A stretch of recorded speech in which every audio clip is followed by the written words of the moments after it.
दोस्तों आपका अपने चैनल यस की हम स्टडी पर एक बार फिर से स्वागत है। आई होप आप लोग बहुत ज़्यादा अच्छे होंगे, बहुत ज़्यादा अच्छी तरीके से अपनी पढ़ाई कर रहे होंगे। यहाँ पर देखिए हमने आपको 3 चैप्टर तक, ठीक है ना, 3 चैप्टर तक पूरा अच्छी तरीके से पढ़ा दिया है आपको, ठीक है ना। आज बारी है चौथे चैप्टर की। चौथा चैप्टर में देखिए क्या है, विद्युत चुंबकीय प्रेरण तथा प्रत्यावर्ती धाराएँ। देखिए जो पिछला सिलेबस था ना, उसमें से कुछ टॉपिक काट करके आपके अलग कर दिए गए हैं। तो आपको जो टॉपिक्स इसमें दिए गए ना सिलेबस में, आप लोग सिलेबस मिल जाएगा आपको। SKM स्टडी टेलीग्राम चैनल पर जुड़ेंगे तो आपको पूरा सिलेबस मिल जाए। फिजिक्स सिलेबस कितना है उसके अकॉर्डिंग आपको पढ़ाई कराई जा रही है, ठीक है ना। तो आपको घबराने की ज़रूरत नहीं है। पूरे टॉपिक से जितने भी चीज़ें रहेंगी आपको सिर्फ इसी से पूछेगा, इसलिए आपको ज़्यादा पढ़ने की ज़रूरत नहीं है। जो चीज़ें दी गई हैं, जितना आपको पढ़ने की आवश्यकता है उतना ही आप पढ़िए, ठीक है ना। तो जो चीज़ें इसमें आपको दी हुई ना, वो सारी चीज़ों को हम आपको पढ़ाएंगे और कवर करके चले जाएंगे, ठीक है ना। चलिए, उससे पहले आप लोग सोचना, देखिए आप कोर्स परचेज नंबर, आप कोर्स को भी परचेज कर सकते हैं, ठीक है ना। अगर आपको देखिए नंबर दिया गया है, इस नंबर पर आप कांटेक्ट कर सकते हैं, ठीक है ना। व्हाट्सएप कर सकते हैं। व्हाट्सएप पे आप इसका क्या कर दीजिए, आप व्हाट्सएप में आपको जिस भी टॉपिक पर जिसकी भी आपको क्या चाहिए, देखिए फिजिक्स हैंड रिटन नोट्स आपको 49 रुपीज़ में मिलेगी। Chemistry Hindi handwritten notes आपको 49 रुपीज़ में। बायोलॉजी की आपको 49 रुपीज़ में। मतलब आपके लिए एकदम बेस्ट ऑफर है। अगर आपको हैंड रिटन नोट्स चाहिए, ठीक है ना, आप PDF भी निकलवा सकते हैं। इससे आपको पढ़ाई अच्छी तरीके से हो जाएगी, ठीक है ना। तो आपको सिर्फ 49 रुपीज़ में आपको तीनों सब्जेक्ट की मिल जाएगी, ठीक है ना। चलिए, और देखेंगे प्रीवियस ईयर के जो पेपर सोल्यूशन है आपके लिए, वो भी आपको मिल जाएगा PDF विथ सोल्यूशन, आपको सारे मिल जाएंगे, वो भी 99 रुपीज़ में। Physics, chemistry, bio, Hindi, English, math, सारे सब्जेक्ट आपको मिल जाएंगी। और 4 ईयर के, ठीक है ना, 4 साल के आपके यहाँ पर मिलने वाले हैं, ठीक है ना। 4 साल के जो प्रीवियस ईयर का आपके जो सोल्यूशन है ना, वो मिल जाएंगे। उसके बाद बिग ऑफर देखिए आपके लिए बहुत ही इंपॉर्टेंट है। अगर आप 5 सब्जेक्ट का लेंगे, ठीक है ना, 7 सब्जेक्ट का लेंगे तो आपको 600 पे करना पड़ेगा। लेकिन अगर आप 5 सब्जेक्ट का लेते हैं तो आपका 49 रुपीज़ में मिल जाएगा, ठीक है ना। इसमें आपका क्या रहेगा, ध्यान दीजिएगा, नोट्स रहेंगे, प्रीवियस ईयर के पेपर सॉल्यूशन रहेगा और प्लस वीडियो भी आपको दी जाएगी, ठीक है ना, जो कि ऐप में आपको मिलेगा। तो ये इतनी सारी अपडेट थी। चलिए, आपको हम चैप्टर की ओर बढ़ते, ज़्यादा समय नहीं लेंगे, ठीक है ना। आप नंबर पे कांटेक्ट कर लेना है, ठीक है ना। देखिए इसमें हमारा पहला टॉपिक क्या था, फैराडे एवं हेनरी का नियम। और जितने भी स्टूडेंट्स हमारे साथ जुड़ेंगे ना, चैनल तुरंत लाइक, कमेंट, शेयर, सब्सक्राइब जरूर कर देंगे। साथ ही साथ बेल आइकन को जरूर दबा लेंगे, ठीक है ना, ताकि जो वीडियो नोटिफिकेशन हो आपकी स्क्रीन पर तुरंत पहुंच जाए। अब चलिए टॉपिक पर चलते हैं आपके लिए, फैराडे एवं हेनरी का प्रयोग। चलिए, इनका प्रयोग क्या था। आपका पहला टॉपिक यही था, विद्युत चुंबकीय प्रेरण, फैराडे के नियम। आपके लिए पहला टॉपिक यही होगा। तो पहले टॉपिक को कवर करेंगे, ठीक है ना। आप सिलेबस के अनुसार हम आपको पढ़ाई कराएंगे, बिल्कुल सिलेबस के अनुसार, न ज़्यादा न कम, ठीक है ना। अगर एक्स्ट्रा में जो आपकी चीज़ें रहेंगी सारी चीज़ों को उसको भी पढ़ने वाले हैं, ठीक है ना। चलिए, जब देखिए फैराडे एवं हेनरी के नियम का प्रयोग की बात करेंगे तो क्या हो जाएगा, जब किसी कुंडली एवं दंड चुंबक को, किसको, जब किसी कुंडली एवं दंड चुंबक को एक दूसरे के पास रखकर, मान लीजिए हम क्या लेते हैं, एक कुंडली ले लेते हैं। कुंडली हमने आपको पीछे बताया कि एक गत्ते में कापर की जो तार है ना, उसको लपेट करके उसमें धारा प्रवाहित करते हैं, तो वो क्या होती है, कुंडली बनती है, चुंबक की भांति व्यवहार करती है, ठीक है ना। दंड चुंबक को एक दूसरे के पास रखकर, किसके पास, एक दूसरे के पास रखकर चुंबक के यन पोल के पास ले जाते हैं। चुंबक के जब यन पोल के पास ले जाएंगे, हमने आपको चुंबक के बारे में बताया था। इसमें चलिए देखिए, ध्यान दीजिएगा, इसमें आपको फिगर भी दिया गया है। देखिए ये आपकी कुंडली है, इस कुंडली को हमने क्या किया, चुंबक के यन सिरे के पास ले आते हैं, ठीक है। अब ले आएंगे तो क्या होगा उसके बारे में चर्चा करते हैं, ठीक है ना। ले जाते हैं तो कुंडली में क्लॉकवाइज धारा प्रवाहित होने लगती है। सिर्फ देखिए, अगर हम सिर्फ क्या ले आएंगे, चुंबक को सिर्फ ले आएंगे, तब इसमें क्या होगी, धारा प्रवाहित होने लगेगी, ठीक है ना। अब देखेंगे, तब तथा जब इसी दंड चुंबक को, अब फिर से देखिए, तथा जब इसी, आगे देखिए क्या करा, जब इसी दंड चुंबक को कुंडली से दूर ले जाते हैं तो कुंडली में एंटी क्लॉकवाइज धारा प्रवाहित होने लगती है। कुंडली में कितना एंटी क्लॉकवाइज धारा प्रवाहित होने लगती है। इसी घटना को विद्युत चुंबकीय प्रेरण कहते हैं। इसी घटना को हम क्या कहेंगे? विद्युत चुंबकीय प्रेरण कहते हैं। ठीक है ना, ये आपके लिए हो जाएगा, बहुत ही इंपॉर्टेंट है और बहुत ही महत्वपूर्ण है। ठीक है ना, यहाँ पे देखेंगे पास ले जाने पर, ध्यान दीजिएगा, जब इसको हम पास ले जाएंगे तो इसमें एंटी क्लॉकवाइज क्या होगी? धारा प्रवाहित होने लगेगी। ठीक है ना, जब ये धारा प्रवाहित होने लगती है, ठीक है ना, तो ध्यान दीजिएगा, धारा प्रवाहित होने लगती, जब इस दंड चुंबक को कुंडली से दूर ले जाते हैं तो एंटी क्लॉकवाइज धारा प्रवाहित होने लगती है। इसी घटना को विद्युत चुंबकीय प्रेरण कहते हैं। यानी जब पास लाएंगे तो क्लॉकवाइज धारा, जब दूर ले जाएंगे तो एंटी क्लॉकवाइज धारा, मतलब उल्टी बहने लगेगी। पास ले आएंगे तो सीधा धारा बहेगी, दूर ले जाएंगे तो उल्टी धारा बहने लगेगी। ठीक है ना, ये चीज़ आपको ध्यान देनी है। तो चलिए, ये चीज़ था, पूरा आपके लिए अच्छी तरीके से समझ में आ गया होगा। चलिए आगे आपको बताते हैं। अभी देखिए, ये सारी चीज़ किसने किया था? फैराडे ने किया था। ठीक है ना, किसने किया था? फैराडे नामक वैज्ञानिक ने किया था। ठीक है ना, अब देखिए इसमें हम दूसरी चीज़ क्या कर रहे हैं। जब कुंडली एवं चुंबक को पास में दंड चुंबक के यस पोल की ओर लाते हैं, किसकी ओर? यस पोल की ओर लाते हैं, तो कुंडली में एंटी क्लॉकवाइज धारा प्रवाहित होने लगती है। कैसी? एंटी क्लॉकवाइज धारा प्रवाहित होने लगती है। तथा जब इस दंड चुंबक को कुंडली से दूर ले जाते हैं तो धारा क्लॉकवाइज प्रवाहित होने लगती है। कैसी? क्लॉकवाइज धारा प्रवाहित होने लगती है। इसी घटना को विद्युत चुंबकीय प्रेरण कहते हैं। क्या कहते हैं? इसी घटना को क्या कहते हैं? विद्युत चुंबकीय प्रेरण कहते हैं। ठीक है ना, ये चीज़ हो जाएगा। जो कि अब देखिए, जब हम एन पोल को ले आ रहे थे कुंडली के पास, ध्यान दीजिएगा, इसमें फिगर में आपको समझा देते हैं। जब हम एन पोल को ले आ रहे थे तो धारा पहले क्लॉकवाइज में बह रही थी, फिर जब दूर ले जा रहे तो एंटी क्लॉकवाइज में हो गई। लेकिन जब यस पोल की हम बात करें, जब हम यस पोल ले आ रहे हैं तो इसमें धारा क्या होगी? एंटी क्लॉकवाइज में बहेगी, और जब दूर ले जाएंगे तो क्लॉकवाइज में बहेगी, मतलब घड़ी की दिशा में बहेगी। तो ये फ़र्क आपको याद कर लेना है। अब आपसे कोई पूछेगा कि आप फैराडे के जो उन्होंने प्रयोग किया था उस प्रयोग के बारे में आप बताइए, तो आप आसानी से बता सकते हैं, कोई दिक्कत वाली बात नहीं होनी चाहिए। चलिए आगे आपको बताते हैं। अब देखिए, विद्युत चुंबकीय प्रेरण कहते किसे हैं? ठीक है ना, विद्युत चुंबकीय प्रेरण कहते किसे हैं? ध्यान दीजिएगा, जब किसी चुंबक एवं कुंडली के बीच, किसके बीच? जब किसी चुंबक एवं कुंडली के बीच आपेक्षिक गति होती है। कौन सी गति? आपेक्षिक गति होती है ना, तो कुंडली में बद्ध चुंबकीय फ्लक्स के मान में परिवर्तन होता है। जब कुंडली में क्या, जो उसे फ्लक्स है उसके मान में क्या होगा? परिवर्तन होता है, जिसके कारण कुंडली में विद्युत वाहक बल उत्पन्न होता है। क्या होता है? विद्युत वाहक बल उत्पन्न होता है, जिसे विद्युत चुंबकीय प्रेरण कहते हैं। क्या कहते हैं? विद्युत चुंबकीय प्रेरण कहते हैं। तथा कुंडली में बहने वाली धारा को प्रेरित धारा कहते हैं। कुंडली में जो धारा बहेगी ना, उसे हम क्या कहेंगे? प्रेरित धारा कहते हैं। ठीक है ना, ये आपके लिए हो जाएगा।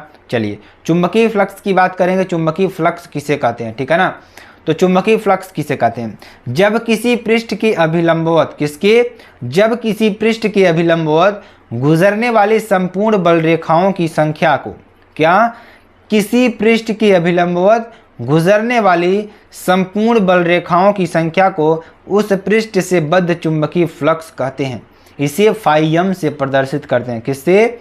फाई एम से प्रदर्शित करते हैं। ठीक है ना, तो यहाँ आप देखिए फाई एम बराबर क्या हो जाएगा? Vector B dot vector A, समीकरण नंबर 1। ठीक है ना, तो वेक्टर बी डॉट ए हो जाएगा आपके लिए। ठीक है ना, यदि बी एवं ए के बीच का कोण थीटा हो तो, किसके बीच?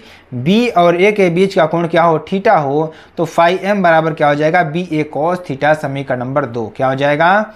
बी ए कॉस थीटा, समीकरण नंबर 2। ठीक है ना, तो ये आपके लिए हो जाएगा, जो कि आपके लिए बेहद इंपॉर्टेंट और बेहद ही महत्वपूर्ण भी है। ठीक है ना, ये आपके लिए हो जाएगा। चलिए आगे आपको बताते हैं। तो ये चीज़ आपको समझ में आया कि नहीं समझ में आया? क्या कर रहा है? मान लीजिए कोई पृष्ठ है, ठीक है ना, अब इस पृष्ठ से गुजरने वाली जो संपूर्ण बल रेखाओं की संख्या है ना, इस पृष्ठ से बद्ध चुंबकीय फ्लक्स कहते हैं। इसे फाई एम से प्रदर्शित करते हैं। ठीक है ना, ये चीज़ आपके लिए है। तो आपको फाई एम बराबर क्या हो जाएगा? वेक्टर वी डॉट वेक्टर ए, यानी बी ए कॉस थीटा। ठीक है ना, चलिए आगे आपको बताते हैं। अगर हम यूनिट ऑफ फ्लक्स की बात करें तो क्या हो जाएगा? वेबर। पहला क्या है? वेबर, दूसरा मैक्सवेल, तीसरा एक वेबर बराबर कितना होता है? 10⁸ metre. Tesla metre square, tesla centimetre square, tesla foot square अदिश राशि है। कौन सी राशि है? यह एक अदिश राशि है, ठीक है ना। और ध्यान दीजिएगा, अगर इसके बीमा की बात करें ml स्क्वायर टी की पावर -2 a की पावर -1, ठीक है ना, ये आपके लिए हो जाएगा। फैराडे के चुंबकीय प्रेरण का नियम, किसके? फैराडे के चुंबकीय प्रेरण के नियम की बात करेंगे, ठीक है ना। फैराडे के चुंबकीय प्रेरण के नियम की बात करेंगे, ठीक है ना। प्रथम या न्यूमेन का नियम, क्या? प्रथम या न्यूमेन का नियम, ठीक है ना, ये आपके लिए हो जाएगा, जो कि आपके लिए बेहद इंपॉर्टेंट और बेहद ही महत्वपूर्ण भी है, ठीक है ना। चलिए इस नियम के बारे में पढ़ते हैं। जब किसी परिपथ से बद्ध चुंबकीय फ्लक्स के मान में परिवर्तन होता है, मान लीजिए जब कोई परिपथ है उससे जो बद्ध जो चुंबकीय फ्लक्स है उसके मान में जब परिवर्तन होता है, तब परिपथ में उत्पन्न प्रेरित विद्युतवाहक बल चुंबकीय फ्लक्स में परिवर्तन ऋणात्मक दर के बराबर होता है। किसके? ऋणात्मक दर के बराबर होता है, मात्रक वेबर टर्न होता है, ठीक है ना। यानी कि E बराबर क्या हो जाएगा? -ΔΦ/ΔT, समीकरण नंबर 1। यदि कुंडली में फेरों की संख्या n हो तो E बराबर क्या हो जाएगा? -n ΔΦ/ΔT, समीकरण नंबर 2, यानी E बराबर -nΦ/ΔT, समीकरण नंबर 3, जहां n फाई क्या है? फ्लक्स ग्रंथियों की संख्या है। क्या है? फ्लक्स ग्रंथियों की संख्या है, ठीक है ना। चलिए आगे आपको बताते हैं। देखिए इसमें दूसरा नियम क्या है? लेंज का नियम, ठीक है ना। लेंज का नियम क्या है? जब किसी परिपथ में प्रेरित विद्युतवाहक बल या प्रेरित विद्युत धारा की दिशा इस प्रकार हो कि वह उस कारण का विरोध करे, ध्यान दीजिएगा, बहुत ही इंपॉर्टेंट नियम आपके लिए है, ठीक है ना। जब किसी परिपथ में प्रेरित विद्युतवाहक बल या प्रेरित विद्युत धारा की दिशा इस प्रकार हो कि वह उस कारण का विरोध करे जिससे वह उत्पन्न हुई है, लेंज का नियम कहलाता है। वास्तव में लेंज का नियम ऊर्जा संरक्षण का नियम है, ठीक है ना। आगे चलेंगे। फ्लेमिंग के बाएं हाथ का नियम, किसके? फ्लेमिंग के बाएं हाथ का नियम। यदि हम दाएं हाथ के पंजे को इस प्रकार फैलाएं कि, किसको? यदि हम दाएं हाथ के पंजे को इस प्रकार फैलाएं कि अंगूठे के समीप की दोनों अंगुलियां परस्पर लंबवत हो, क्या हो? अंगूठे के समीप की दोनों अंगुलियां जो हैं परस्पर लंबवत हो, तो अंगूठा चालक की गति की दिशा को प्रदर्शित करे। क्या करे? अंगूठा चालक की दिशा को प्रदर्शित करे, चालक की गति की दिशा को प्रदर्शित करे, तो पहली अंगुली चुंबकीय क्षेत्र B की दिशा को प्रदर्शित करे, तो दूसरी अंगुली प्रेरित धारा को प्रदर्शित करेगी, ठीक है ना। ये आपको लिख लेना है, जो कि वेरी वेरी मोस्ट इंपॉर्टेंट है। चलिए अगला देखेंगे, भंवर धाराओं के बारे में बात करेंगे। भंवर धाराएं किसे कहते हैं, ठीक है ना। तो चलिए भंवर धाराओं के बारे में बात करेंगे। आप सभी को जुड़ना है, अच्छी तरीके से तैयारी करते रहना है, ठीक है ना। किसी भी चीज़ की टेंशन नहीं लेना है। आपके लिए जो नोट्स की बात है ना, नोट्स आपको मिल जाएगी, ठीक है ना। जब किसी धातु की चादर को, किसको? जब किसी धातु की चादर को किसी चुंबकीय क्षेत्र के पास या दूर ले जाते हैं, मान लीजिए जब किसी धातु की चादर, यहाँ पे क्या लेते हैं? चादर लेते हैं, ठीक है ना। किसी चुंबकीय क्षेत्र के पास या दूर ले जाते हैं तो धातु की चादर में एक प्रेरित विद्युत धारा उत्पन्न हो जाती है। क्या हो जाती है? एक प्रेरित विद्युत धारा उत्पन्न हो जाती है, जिसे भंवर धारा कहते हैं। क्या कहते हैं? भंवर धारा कहते हैं। इसी के कारण धातु की चादर लाल और गर्म हो जाती है। जो धातु की चादर है ना, वो लाल और गर्म हो जाती है, ठीक है ना। ये आपके लिए हो जाएगा। चलिए आगे आपको बताते हैं। देखिए इसमें क्या है ना, बहुत सारे सिलेबस में से बहुत सारे टॉपिक्स काट दिए गए हैं, ठीक है ना। तो हम आपको क्या करेंगे, पहले जो टॉपिक वाइज है, जो भी चीज़ें पहले सिलेबस में दी हुई है उसको पहले एकदम सिस्टमेटिक ढंग से आपको बता देंगे, ताकि आपको कोई कन्फ्यूज़न ना हो। ये चीज़ आपको पहले पढ़नी है, क्योंकि इसी में से आपके क्वेश्चंस आने वाले हैं, और जो भी इंपॉर्टेंट टॉपिक होंगे उसको हम आपको ढूंढ करवा देंगे, कोई दिक्कत वाली बात नहीं है, ठीक है ना। ओम के नियम से V=IR, V=E, ठीक है ना, या E=IR, समीकरण नंबर 1, ठीक है ना। यानी V किसके बराबर है? E के बराबर है, ठीक है ना। सॉरी स्टूडेंट, क्या है? V किसके बराबर है? E के बराबर है। E बराबर क्या है? IR, समीकरण नंबर 1। फैराडे के विद्युत चुंबकीय प्रेरण के नियम से क्या हो जाएगा, ठीक है ना, क्या हो जाएगा? E बराबर -n ΔΦ/ΔT, समीकरण नंबर 2, ठीक है ना। तो इक्वेशन फर्स्ट और सेकंड की बात करेंगे, IR बराबर -n ΔΦ/ΔT या I ΔT बराबर -n ΔΦ/R, समीकरण नंबर 3, ठीक है ना। तो ये आपके लिए हो जाएगा। ये कहाँ से आया? E का मान हमने आपको ऊपर देखा बताया IR, यहाँ पे IR रख देंगे, ठीक है ना।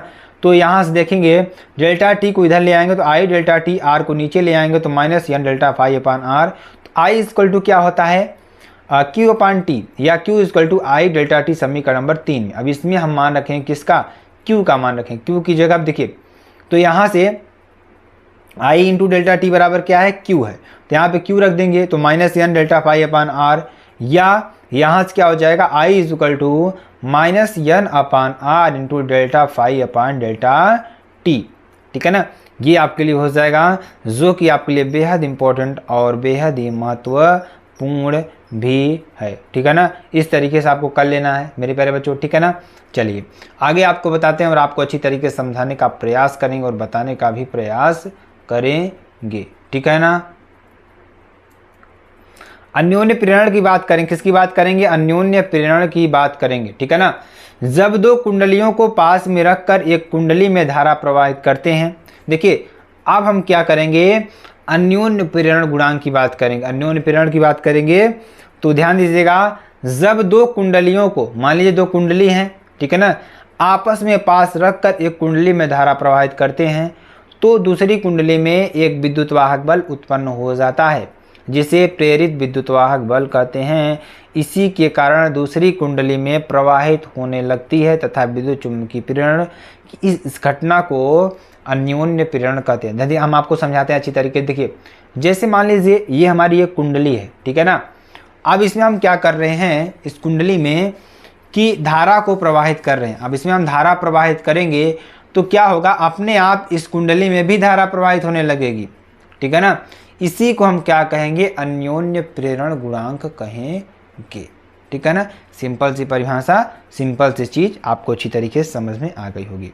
कुंडली की संचित ऊर्जा की बात करेंगे तो कुंडली में संचित ऊर्जा कितनी होती है, माना किसी कुंडली में धारा I0 एवं कुंडली का स्वप्रेरण गुणांक L हो तो U बराबर L इंटू I0 का स्क्वायर अपान 2 यानी कि हाफ L I0 का स्क्वायर। ठीक है ना, आपके लिए हो जाएगा। ठीक है, चलिए आगे आपको बताते हैं जो आपके लिए बेहद इंपॉर्टेंट है। देखिए क्या है, अन्योन्य प्रेरण गुणांक के बराबर होता है। देखिए जो अन्योन्य प्रेरण गुणांक m है, ठीक है ना, इसका मात्रक क्या होगा, henry, milli henry 10⁻³ 1 milli henry बराबर 10⁻6 हेनरी। ठीक है ना, ये आपके लिए हो जाएगा। या 1 पीको हेनरी बराबर 10⁻12 पीको, एक नैनो हेनरी बराबर क्या होगा 10⁻9 नैनो हेनरी। ठीक है ना, चलिए स्वप्रेरण गुणांक की बात करेंगे। स्वप्रेरण गुणांक किससे कहते हैं, जब किसी कुंडली में धारा परिवर्तित किया जाता है। ध्यान दीजिएगा, अभी हमने आपको क्या बताया, अन्योन्य प्रेरण गुणांक बताया। ठीक है ना, अन्योन्य प्रेरण बताया। तो अभी देखिए स्वप्रेरण आपको हम बताएंगे, जब किसी कुंडली में धारा परिवर्तित किया जाता है, उसमें हमने क्या लिया था, अलग अलग कुंडली लिया था। एक कुंडली में धारा को प्रवाहित किया था, दूसरी कुंडली में धारा अपने आप प्रवाहित हो रही थी। स्वप्रेरण गुणांक की बात करेंगे, जब किसी कुंडली में धारा परिवर्तित किया जाता है तो कुंडली में बद्ध चुंबकीय फ्लक्स के मान में परिवर्तन होता है जिसके कारण उसी कुंडली में एक प्रेरित विद्युत धारा उत्पन्न होती है। विद्युत चुंबकीय प्रेरण की इस घटना को स्वप्रेरण कहते हैं। इसका मात्रक हेनरी है। क्या है, इसका मात्रक क्या होता है, हेनरी होता है। ठीक है ना, ये आपके लिए हो जाएगा, जो कि बेहद इंपॉर्टेंट और बेहद ही महत्वपूर्ण है। अब स्वप्रेरण गुणांक या स्वप्रेरकत्व की बात करेंगे। ठीक है ना, आप देखेंगे इसमें क्या हो जाएगा, माना कुंडली में आई धारा प्रवाहित करने पर, कुंडली में अगर हम इसमें क्या कर दें, आई धारा प्रवाहित कर दें तो चुंबकीय फ्लक्स फाई एवं फेरों की संख्या n हो तो ध्यान दीजिएगा, आगे आपको बताते हैं। तब n phi is directly proportional to I, या n phi is equal to L I समीकरण नंबर 1, या L is equal to n phi upon I समीकरण नंबर 2, जहां L क्या है, स्वप्रेरण गुणांक है। क्या है, स्वप्रेरण गुणांक है। ठीक है ना, तो विद्युत चुंबकीय प्रेरण के नियम से E बराबर क्या हो जाएगा, minus n d phi upon delta phi upon delta T, या E बराबर minus delta n phi upon delta T समीकरण नंबर 3। समीकरण नंबर 1 और 3 से E बराबर क्या हो जाएगा, minus delta L I upon delta T, या E बराबर minus L delta I upon delta T. ठीक है ना, या यहाँ पर L डी आई का मान E है, minus E upon delta I upon delta T. ठीक है ना, समीकरण नंबर 4, या delta I upon delta T बराबर 1 एम्पियर, माइनस चिन्ह की अपेक्षा करने पर L बराबर E आपका हो जाएगा। ठीक है ना, चलिए आगे आपको बताते हैं। चलिए अगला टॉपिक देखिए हमारा क्या है, धारा। ठीक है ना, प्रत्यावर्ती धारा, इसमें आपको हेडिंग में क्या दिखेगा, आप सभी लोग सिलेबस खोल लीजिएगा। सिलेबस आप यूपीएमएसपी की वेबसाइट से भी डाउनलोड कर सकते हैं, नहीं तो आप एसकेएम स्टडी के टेलीग्राम चैनल से भी जुड़ेंगे तो आपको वहाँ पर पूरा सिलेबस मिल जाएगा, ठीक है ना। तो यहाँ पर सिलेबस के अकॉर्डिंग ही आपको पूरा पढ़ाया जा रहा है, कोई दिक्कत वाली बात नहीं है, ठीक है ना। चलिए मेरे प्यारे बच्चों, आपको अच्छी तरीके से समझाते हैं, यहाँ पर ध्यान दीजिएगा। दिष्ट धारा की बात करें, किसकी बात करेंगे, दिष्ट धारा की बात करेंगे। तो ऐसी धारा जिसका परिमाण एवं दिशा दोनों निश्चित होते हैं उसे दिष्ट धारा कहते हैं। अभी आपको हम समझाते हैं। दिष्ट धारा एक होती है, एक प्रत्यावर्ती धारा होती है, दो धाराएं आपकी होती हैं, ठीक है ना। तो पहले हम क्या पढ़ेंगे, दिष्ट धारा पढ़ेंगे, ठीक है ना। दिष्ट धारा के बाद आपको प्रत्यावर्ती धारा पढ़ेंगे जो कि आपके सिलेबस में दिया हुआ है, ठीक है ना। तो देखिए सिलेबस से आपका देखिए दिष्ट धारा भी हटा दिया गया है, पता नहीं कैसे सिलेबस बनाया हुआ है। पहले तो बहुत ज़्यादा सिलेबस हुआ करता था, लेकिन अब बहुत ज़्यादा सिलेबस काट दिया गया है। तो सिलेबस में जो चीज़ें हैं उसी चीज़ को आप पढ़ने का प्रयास करिएगा, क्योंकि मॉडल पेपर आपका उसी से बनने वाला है। आउट ऑफ सिलेबस कभी भी क्वेश्चन नहीं बनते हैं, ये बोर्ड में देखा गया है, ठीक है ना। तो आपका सिलेबस बहुत कम है इस बार, अगर आप चाहेंगे तो आप टॉप कर सकते हैं, बहुत ज़्यादा इसमें है नहीं, ठीक है ना। चलिए, तो दिष्ट धारा की बात करेंगे तो ऐसी धारा जिसका परिमाण एवं दिशा दोनों निश्चित होते हैं, मतलब कि ध्यान दीजिएगा, ये अगर दिष्ट धारा की बात करें तो समय के साथ साथ ये सीधे ही चलती चली जाएगी, ठीक है ना। इसी को हम क्या कहेंगे, दिष्ट धारा कहेंगे। यानी ऐसी धारा जिसका परिमाण एवं दिशा दोनों निश्चित होते हैं उसे दिष्ट धारा कहते हैं। ये देखिए इसमें क्या हो रहा है, ये ऐसी धारा है, ये इसी धारा में क्या हो रहा है, बदल रहा है, ठीक है ना। समय के साथ ये क्या हो रहा है, ऊपर नीचे हो रहा है, लेकिन ये सीधे ही चली जा रही है, तो यह हो जाएगा दिष्ट धारा हो जाएगी। तो ऐसी धारा जिसका परिमाण एवं दिशा दोनों निश्चित होते हैं उसे दिष्ट धारा कहते हैं। दिष्ट धारा दो प्रकार का होता है, कौन कौन सा, एक समान दिष्ट धारा, तो वह दिष्ट धारा जिसका परिमाण समय के साथ अपरिवर्तित रहता है एक समान दिष्ट धारा कहलाता है। यानी कि ऐसी दिष्ट धारा जिसका परिमाण समय के साथ साथ अपरिवर्तित रहता है, अगर समय हम बढ़ाए चले जाएंगे उसका जो परिमाण होगा अपरिवर्तित रहेगा तो उसे हम क्या कहेंगे, एक समान दिष्ट धारा कहते हैं। असमान दिष्ट धारा की बात करेंगे, वह दिष्ट धारा जिसका परिमाण समय के साथ साथ परिवर्तित होता रहता है असमान दिष्ट धारा कहते हैं, ठीक है ना। तो ये कुछ दिष्ट धारा भी होती है जो असमान होता रहता है तो उसे हम क्या कहेंगे, असमान दिष्ट धारा कहेंगे, ठीक है ना। चलिए आगे आपको बताते हैं। और चलिए प्रत्यावर्ती धारा पढ़ेंगे, उससे पहले आप लोग जान लीजिए, यहाँ पर देखिए सिलेबस अगर आपको परचेज करना है ना तो इस नंबर पर आप कांटेक्ट कर सकते हैं, दो नंबर पर आप व्हाट्सएप कर सकते हैं, आपको बिल्कुल जिस सब्जेक्ट की चाहिए आपको मिल जाएगी, ठीक है ना। फिजिक्स की हैंड रिटन नोट्स आपको 49 रुपीज़ में, केमिस्ट्री बायोलॉजी तीनों 49 रुपीज़ में आपको मिलेंगी, ठीक है ना। प्रीवियस ईयर क्वेश्चन आपके लिए बेहद इंपॉर्टेंट है, आपको क्वेश्चंस वहाँ से मिलने वाले हैं, तो यहाँ पर 99 रुपीज़ में पर सब्जेक्ट आपको मिलेगा। लेकिन आपके लिए 2023 और 24 का ऑफर है, इसमें अगर हम आपको बताएं प्रीवियस ईयर कितने ईयर का मिलेगा, 4 ईयर का मिलने वाला है, ठीक है ना। तो बिग ऑफर की बात करेंगे, आपके लिए सब्जेक्ट कोर्स 499 रुपीज़ में 500 रुपये में आपको क्या मिलेगा, 5 सब्जेक्ट का कोर्स मिलेगा जिसमें आपके नोट्स रहेंगी, previous year question solve paper रहेगा और एक वीडियो रहेगी, ठीक है ना। आपके साथ वीडियो भी शेयर की जाएगी, सारी चीज़ों को आपको वहाँ पर मिल जाएगा। अगर आप कोर्स को परचेज करेंगे ना तो आपको सारी चीज़ें वहाँ पर अवेलेबल करा देंगे सिर्फ 500 रुपये में। आप बिंदास पढ़िए, कोई टेंशन वाली बात नहीं है। प्रत्यावर्ती धारा की बात करेंगे, ऐसी धारा जिसका परिमाण लगातार बदलता रहता है जबकि इसकी दिशा एक निश्चित समय के साथ बदलती है तो ऐसी धारा को प्रत्यावर्ती धारा कहते हैं। हमने आपको बताया कि देखिए टाइम के साथ क्या होगा, ये बदलता रहेगा तो इसे हम प्रत्यावर्ती धारा कहेंगे। प्रत्यावर्ती धारा एसी तथा दिश धारा में अंतर क्या है, तो प्रत्यावर्ती धारा में और एसी धारा में अंतर क्या होता है, तो प्रत्यावर्ती धारा क्या होती है, प्रत्यावर्ती धारा के परिमाण व दिशा दोनों आवर्ती में परिवर्तित होते हैं। क्या होते हैं, आवर्ती में परिवर्तित होते हैं। दिश धारा की दिशा व परिमाण दोनों नियत रहते हैं। यह रासायनिक व चुंबकीय प्रभाव प्रदर्शित नहीं करती, केवल ऊष्मीय प्रभाव प्रदर्शित करती है। यह धारा रासायनिक चुंबकीय तार ऊष्मीय प्रभाव को प्रदर्शित करती है, ठीक है ना। इस धारा का मापक यंत्र धारा के ऊष्मीय प्रभाव पर आधारित है। विद्युत चुंबक बनाने के लिए इस धारा का प्रयोग होता है, ठीक है ना। विद्युत चुंबक बनाने के लिए इस धारा का उपयोग नहीं किया जाता है। इस धारा का मापक यंत्र धारा के चुंबकीय प्रभाव पर आधारित होता है, ठीक है ना। इतना आपका हो जाएगा। चलिए देखिए ये टॉपिक में आपके नहीं था लेकिन आपको एक्स्ट्रा हम आपको बताएंगे क्योंकि इसका यूज़ है, ठीक है ना, आपका यूज़ है।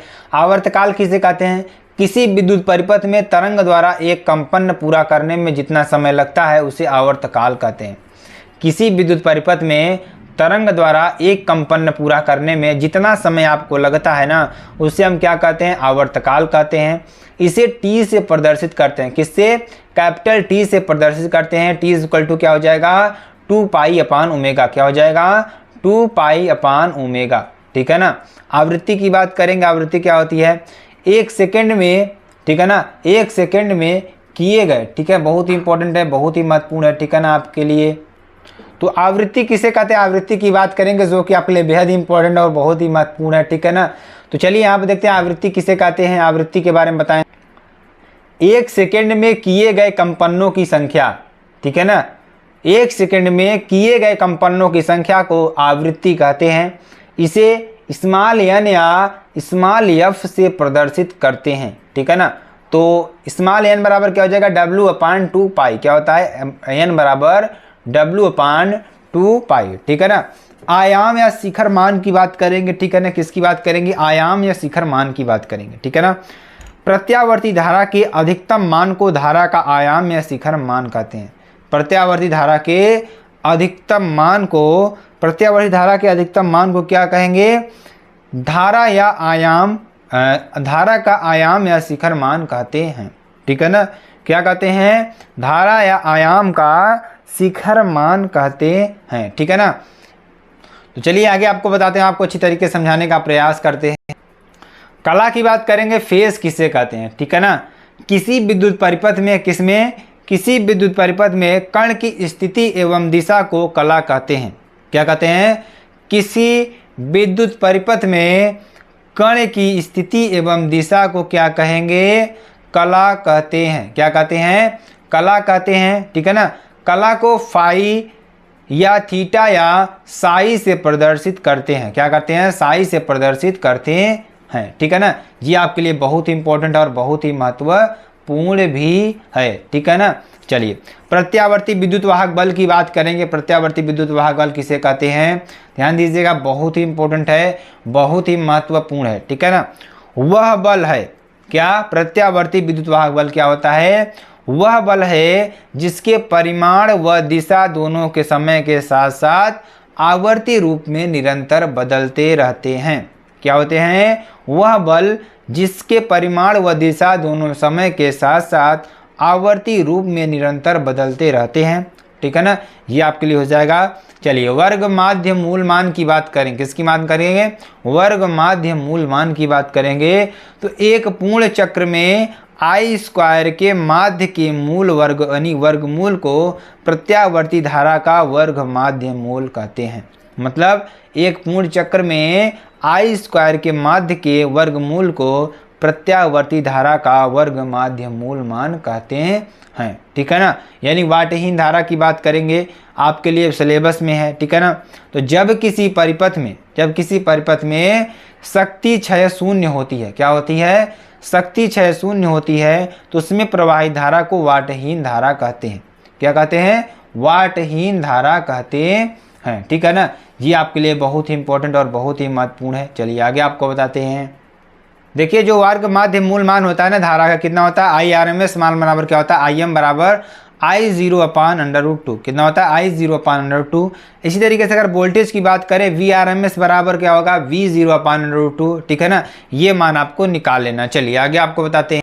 अब हम किसकी बात करेंगे? प्रतिरोध की बात करेंगे। देखिए आपको सिलेबस में दिया हुआ प्रतिरोध। प्रतिरोध हम आपको पहले भी बताए हुए थे। नहीं, जब किसी विद्युत परिपथ में प्रतिरोध के कारण धारा में जो अवरोध उत्पन्न होता है, यानी कि जब किसी विद्युत, यहाँ पे देखिए विद्युत परिपथ आ गया, विद्युत परिपथ यहाँ पे हमने लिया है ना। तो जब किसी विद्युत परिपथ में प्रतिरोध के कारण, ये मान लीजिए हमारा कोई क्या है? रेजिस्टेंस है R, ठीक है ना। इसके कारण जो अवरोध उत्पन्न होता है, मान लीजिए करंट यहाँ से जा रही है, ठीक है ना, यहाँ से करंट जा रही है, यहाँ आ गई फिर से, तो इसके रास्ते में जो आपको रेजिस्टेंस लगा हुआ है ना, इसके द्वारा जो अवरोध उत्पन्न होता है उसे प्रत्यावर्ती धारा का प्रतिरोध कहते हैं। इसे R से प्रदर्शित करते हैं, ठीक है ना। ये आपके लिए हो जाएगा। प्रतिघात की बात करेंगे, ध्यान दीजिएगा। जब किसी विद्युत परिपथ में कुंडली एवं संधारित्र के कारण, इसमें देखेंगे एक कुंडली ले लेंगे XL और एक कैपेसिटर लेंगे XC। अब दोनों कारण जो अवरोध उत्पन्न होगा उसे हम क्या कहेंगे, प्रतिघात कहेंगे। ये आपको याद कर लेना है। प्रतिरोध किसे कहेंगे, केवल रेजिस्टेंस कारण अवरोध उत्पन्न होगा। प्रतिघात की बात करेंगे तो एक इंडक्टर और एक कैपेसिटर के कारण जो अवरोध उत्पन्न होगा उसे हम क्या कहेंगे, प्रतिघात कहेंगे। ठीक है ना। प्रतिघात दो प्रकार के होते हैं, चलिए हम आपको आगे बताते हैं कौन कौन से प्रतिघात। पहला धारितीय प्रतिघात, ठीक है ना, यानी ऐसा विद्युत परिपथ जिसमें केवल संधारित्र जुड़ा होता है, ऐसे प्रतिघात को धारितीय प्रतिघात कहते हैं। ठीक है ना। इसे एक्सी से प्रदर्शित करते हैं, किससे, एक्सी से प्रदर्शित करते हैं। एक्सी बराबर क्या हो जाएगा, एसी। ठीक है ना, ये आपके लिए हो जाएगा। प्रेरित प्रतिघात की बात करेंगे, ऐसा विद्युत परिपथ जिसमें क्या होगा, जिसमें केवल कुंडली जुड़ा होता है। क्या होता है, जिसमें केवल कुंडली जुड़ा होता है उसे, ठीक है ना, क्या होता है, उससे परिपथ को प्रतिघात उत्पन्न होता है, उसे प्रेरित या प्रेरकी प्रतिघात कहते हैं। इसे एक्सएल से प्रदर्शित करते हैं, एक्सएल, और यहाँ पर एसी हो जाएगा। ध्यान दीजिएगा, बहुत इंपॉर्टेंट है। चलिए आगे आपको बताते हैं। प्रतिबाधा की बात करेंगे, क्या हो जाएगा, जब किसी परिपथ में प्रतिरोध, कुंडली एवं संधारित्र तीनों जुड़े होते हैं। ठीक है ना, ध्यान दीजिएगा, जब किसी परिपथ में, देखिए हमने आपको प्रतिरोध बताया, प्रतिघात बताया, प्रतिघात में आपको कुंडली और कैपेसिटर लगे होते हैं। और प्रतिबाधा की बात करेंगे, इसमें आपको एक रेजिस्टेंस एक्सएल यानी कुंडली और एक कैपेसिटर तीनों जुड़े होते हैं, तब इसमें जो रुकावट उत्पन्न होती है, जो धारा में अवरोध उत्पन्न होता है, उसे हम क्या कहेंगे, प्रतिबाधा कहेंगे। ठीक है ना। तो प्रत्यावर्ती परिपथ में ओमी प्रतिरोध के लिए व्यंजक, ठीक है ना, तो ओमी प्रतिरोध के लिए व्यंजक हम आप चलिए इसको निकालते हैं। तो माना ओमी प्रतिरोध आर के सिरों के मध्य एक प्रत्यावर्ती वोल्टेज का समीकरण, देखिए V बराबर V0 साइन ओमेगा टी होगा। ठीक है ना। तो उसी क्षण प्रतिरोध आर में बहने वाली धारा I हो तो I = V/R। ठीक है ना। यहाँ पे क्या हो जाएगा, V = V0 sine omega t/R। ठीक है ना। I0 बराबर क्या होगा, V/R धारा का शिखर मान है, तो I बराबर I0 I ओमेगा t। ठीक है ना, ये आपके लिए हो जाएगा। अब हम अनुनाद की बात करेंगे। अनुनाद किसे कहते हैं, ठीक है ना, जब किसी वस्तु की स्वाभाविक आवृत्ति उसके बाह्य आवृत्ति के बराबर हो जाती है तो वस्तु के दोलन करने का आयाम अत्यधिक बढ़ जाता है। ठीक है ना, मतलब जब किसी वस्तु की स्वाभाविक आवृत्ति, मान लीजिए किसी वस्तु की स्वाभाविक आवृत्ति कितना है, 50 हर्ट्ज है, तो वहाँ अचानक क्या हो जाती है, बाह्य आवृत्ति के बराबर हो जाती है, तो वस्तु के दोलन करने का आयाम जो है अत्यधिक बढ़ जाता है। इस घटना को अनुनाद कहते हैं, यानी XLR, ठीक है ना, VC, ये आपके लिए हो जाएगा। तो AC का मान यहाँ पर देखिए, I0 बराबर क्या हो जाएगा, V0/√R का square plus XC minus XL का होल स्क्वायर, समीकरण नंबर 1। या Z बराबर क्या हो जाएगा, √R का square plus XC minus XL का होल स्क्वायर। ठीक है ना, यानी LCR परिपथ से क्या हो जाएगा, XC बराबर XL, क्या हो जाएगा, XC बराबर XL, या XC बराबर 1/ωc, या XL बराबर ωL। ठीक है ना। चलिए आगे आपको बताते हैं। XC इस गुणित किसमें करेंगे, XL का मान समीकरण नंबर 2 में रखेंगे, तो 1/ωc बराबर ωL, या अनुनादी स्थिति में क्या हो जाएगा, 1/ωc बराबर ω0L, या 1 बराबर ω0 का स्क्वायर LC, या ω0 स्क्वायर बराबर 1/LC, या ω0 बराबर 1/√LC, समीकरण नंबर 3। तो समीकरण नंबर 1 में XC × XL का मान रखने पर तो I0 बराबर क्या हो जाएगा, V0/√R का square plus 1/ωc minus ωL का होल स्क्वायर। तो समीकरण नंबर 2 में XC बराबर XL का मान समीकरण नंबर 1 में रखने पर I0 बराबर V0/√R का square plus XL minus XC का होल स्क्वायर, यानी ध्यान दीजिएगा XL माइनस XL का स्क्वायर, यहाँ पर ये 0 हो जाएगा। ठीक है ना, क्या हो जाएगा, 0 हो जाएगा। और ध्यान दीजिएगा I0 बराबर V0/√R का स्क्वायर, या I मैक्स बराबर V0/R, ये आपको लिख लेना है। ठीक है ना। चलिए आगे आपको बता, चलिए अगला टॉपिक देखिए हमारा क्या है, AC परिपथ में, किसमें, AC परिपथ में विद्युत शक्ति। इसमें देखेंगे AC परिपथ है हमारे लिए, ठीक है ना, V बराबर V0 sine omega T, I बराबर I0 sine omega T, LRC तीनों लगे हुए हैं, इंडक्टर लगा हुआ है, रेजिस्टेंस लगा हुआ है और कैपेसिटर लगा हुआ है। ठीक है ना।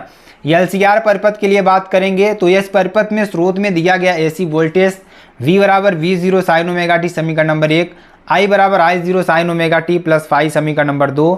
तो यदि परिपथ में शक्ति व्यय P हो तो P बराबर V इंटू आई समीकरण नंबर 3।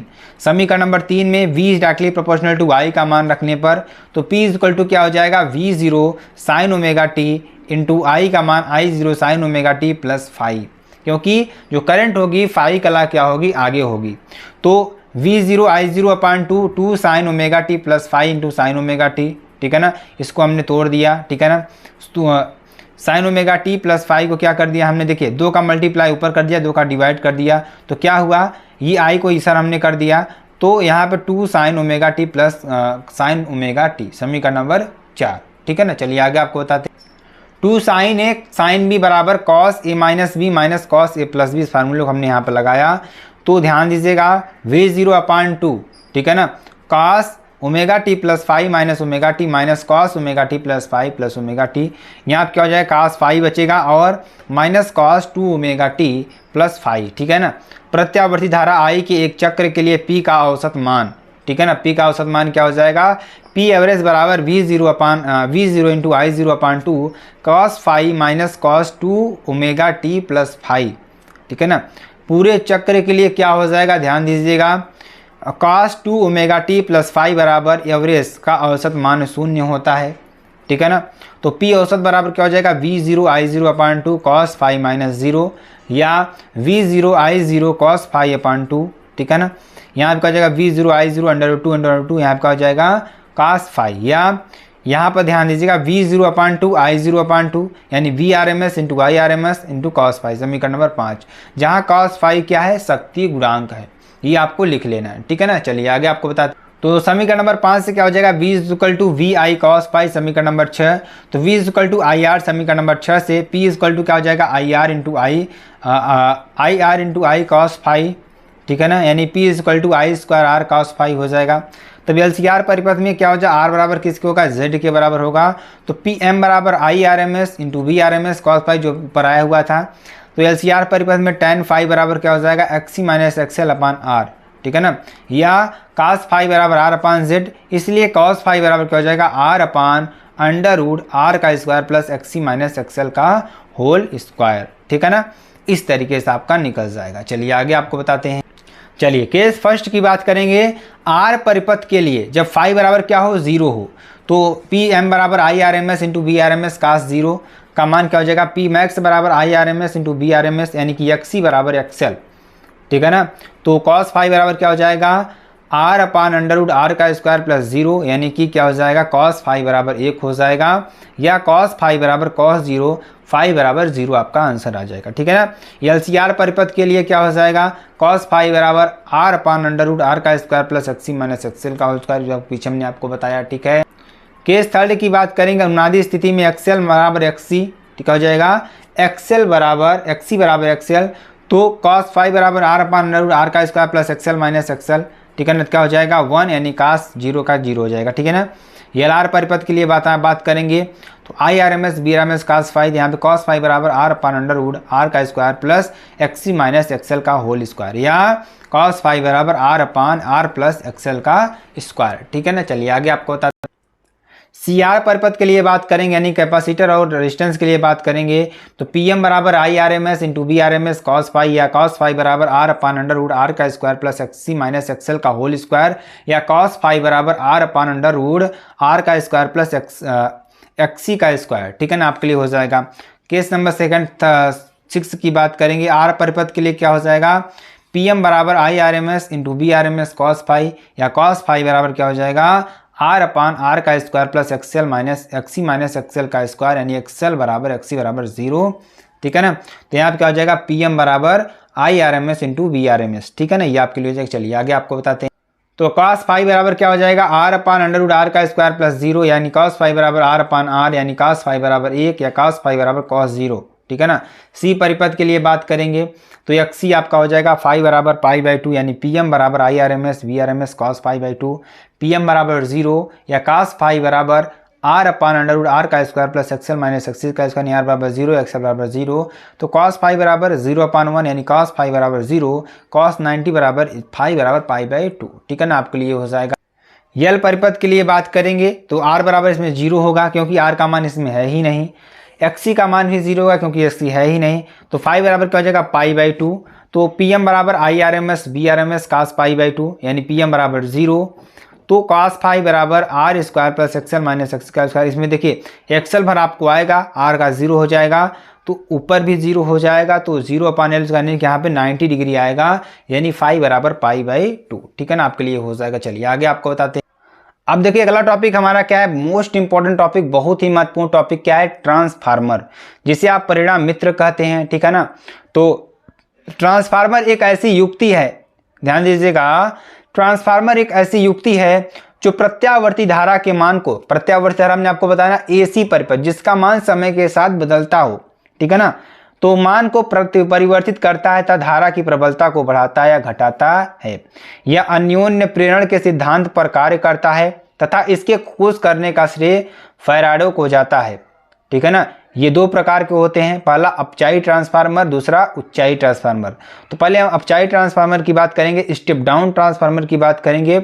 तो यह एक ऐसा ट्रांसफार्मर है जिसके द्वारा प्रत्यावर्ती धारा के मान को कम किया जाता है, मतलब जिसमें धारा के मान को हम क्या करते हैं, कम करते हैं, उसे हम क्या कहेंगे, अपचाई ट्रांसफार्मर कहेंगे, उसे अपचाई ट्रांसफार्मर कहा जाता है। इसमें प्राथमिक कुंडली में फेरों की संख्या अधिक होती है तथा द्वितीय कुंडली में फेरों की संख्या कम होती है। जिस कुंडली में फेरों की संख्या अधिक होती है उसमें पतले तार लगे होते हैं तथा जिस कुंडली में फेरों की संख्या कम होती है उसमें मोटे तार का प्रयोग किया जाता है। ठीक है ना, इसके प्राथमिक कुंडली को एसी स्रोत से जोड़ा जाता है जिसे निवेशी कहते हैं तथा इसकी दूसरी कुंडली निर्गत का काम करती है। दोनों कुंडलियों के बीच में पटली रोड लगा होता है जो नर्म लोहे का बना होता है और विद्युत रोधी होता है, यह धारा की प्रबलता को बढ़ाता है। ठीक है ना, तो ध्यान दीजिएगा यहाँ पर इसमें क्या होगा, निवेशी वोल्टेज आएगा, आउटपुट देखिए ध्यान दीजिएगा, ये इनपुट रहेगा, ध्यान दीजिएगा, करंट इसमें क्या होगा, करंट कम आएगी, वोल्टेज ज़्यादा आएगी, तो वोल्टेज को कम करेगा, करंट को हाई करेगा। ठीक है ना, ये अपचाई ट्रांसफार्मर का गुण है। ठीक है ना, इसमें प्राथमिक कुंडली में फेरों की संख्या अधिक होगी, द्वितीय कुंडली में फेरों की संख्या कम होगी, याद कर लेना है आपको। ठीक है, उच्चाई ट्रांसफार्मर की बात करेंगे तो यह एक ऐसी युक्ति है जिसके द्वारा प्रत्यावर्ती वोल्टेज के मान को क्या होते हैं, बढ़ाया जाता है। ठीक है ना, इसमें वोल्टेज को बढ़ाया जाता है, ध्यान दीजिएगा, किसको, वोल्टेज को बढ़ाया जाता है, उसे उच्चाई ट्रांसफार्मर कहते हैं। एक में करंट को बढ़ाया गया, एक में वोल्टेज को बढ़ाया गया। ठीक है ना, इसमें करंट हाई आएगी, वोल्टेज कम आएगा, वोल्टेज को अधिक करेंगे, करंट को कम करेंगे। ठीक है ना, इसमें प्राथमिक कुंडली में ध्यान दीजिएगा, इसमें प्राथमिक कुंडली में क्या होगा, फेरों की संख्या कम होगी, क्या होगी, प्राथमिक कुंडली में फेरों की संख्या क्या होगी, कम होती है।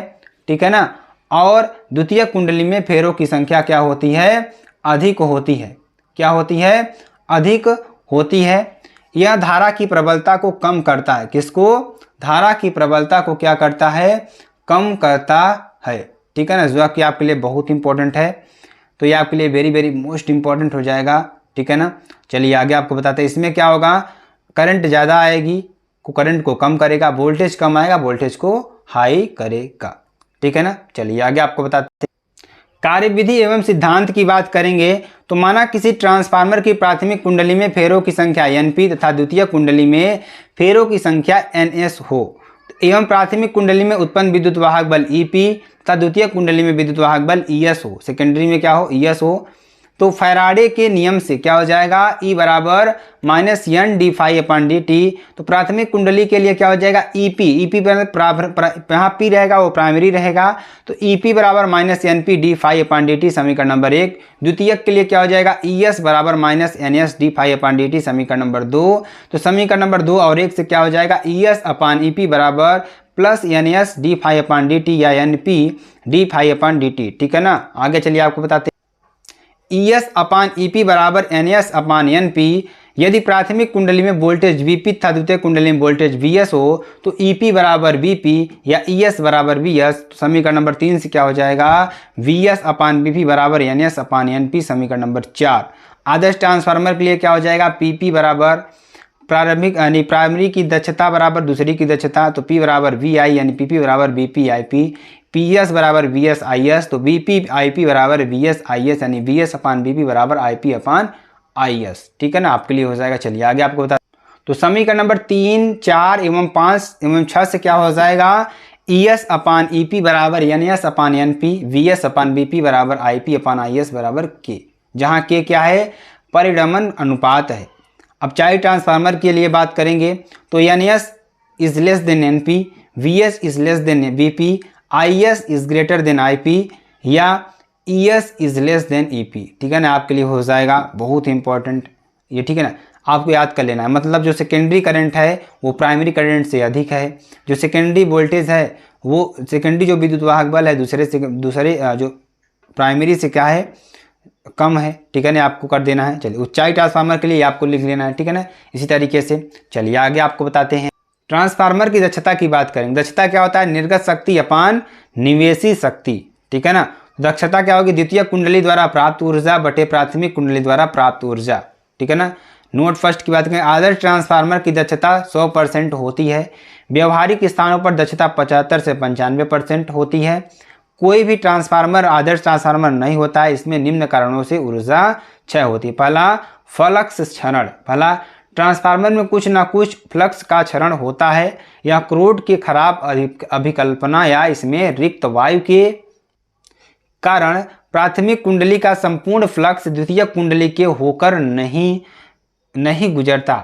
इस क्षरण को कम करने के लिए प्राथमिक एवं द्वितीय कुंडलियों को एक दूसरे के ऊपर लपेटते हैं। कुंडली का प्रतिरोध की बात करेंगे तो कुंडली बनाने में प्रयुक्त तार में कुछ प्रतिरोध होता है जिसमें ऊष्मा का क्षय होता है। इसे कम करने के लिए उच्च धारा निम्न वोल्टेज का तार मोटा होता है। भंवर धाराएं की बात करेंगे तो लौह प्रत्यावर्ती चुंबकीय फ्लक्स लौह क्रोड में प्रेरित धाराएं उत्पन्न करती हैं जो क्रोड को गर्म कर देती हैं। प्रेरित धारा कम करने के लिए क्रोड को प्रज्वलित बनाते हैं। शैथिल्यहान की बात करेंगे तो क्रोड को बार बार चुंबकीय तथा विचुंबकीय होने से क्रोड में ऊष्मा उत्पन्न होती है। इसे कम करने के लिए कम शैथिल्य वाले पदार्थ का क्रोड में रूप में उपयोग में लाया जाता है। ठीक है ना, अब ऊंचाई ट्रांसफार्मर था। ऊंचाई ट्रांसफार्मर में अंतर क्या होता है, ऊंचाई ट्रांसफार्मर में धारा की प्रबलता कम होती है, ऊंचाई ट्रांसफार्मर में धारा की प्रबलता अधिक होती है। इसमें प्राथमिक कुंडली में फेरों की संख्या कम था, द्वितीय कुंडली में फेरों की संख्या अधिक होती है। इसमें प्राथमिक कुंडली में फेरों की संख्या अधिक था, द्वितीय कुंडली में फेरों की संख्या कम होती है।